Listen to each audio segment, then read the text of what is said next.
Apa beza UP_TVET dengan SPUPIM? Okey, ini berkaitan dengan sistem pengambilan pelajar dan nak tahu apa beza antara dua sistem ni. So, untuk menjawab persoalan ni, saya juga kerap dapat persoalan tentang SPUPIM ni. So, bantu saya kongsikan video ini kepada adik-adik kita yang dekat luar sana yang masih lagi mencari tempat untuk nak sambung belajar.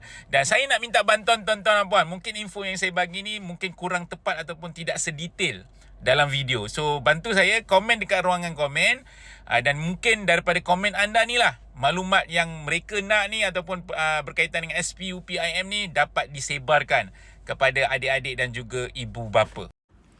SPUPIM ni adalah sistem pengambilan unit Pusat Institut MARA. So, apa beza dia antara UP_TVET? Sebenarnya tak jauh beza pun. Cuma bezanya adalah SPUPIM fokus kepada institut-institut di bawah MARA. So, sekiranya ada adik yang berminat nak sambung belajar di bawah Institut MARA, anda boleh juga apply dekat SPUPIM.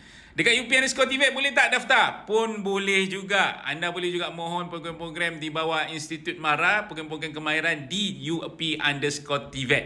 Sebab dekat UP_TVET, dia seluruh Malaysia.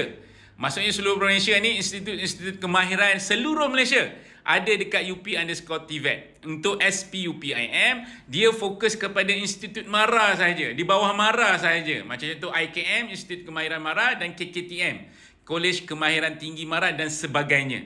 So, untuk makluman anda, SPUPIM menawarkan program-program berbentuk sijil dan juga diploma.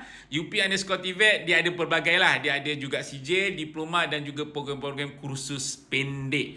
So, untuk makluman anda, sekiranya anda berminat dan anda rasa nak bermohon ataupun nak memohon dua-dua tempat, tak ada masalah untuk anda mohon. Sama je. Cuma dekat MARA ni dia ada sistem dia sendiri. Tak ada masalah untuk anda mohon. Okey?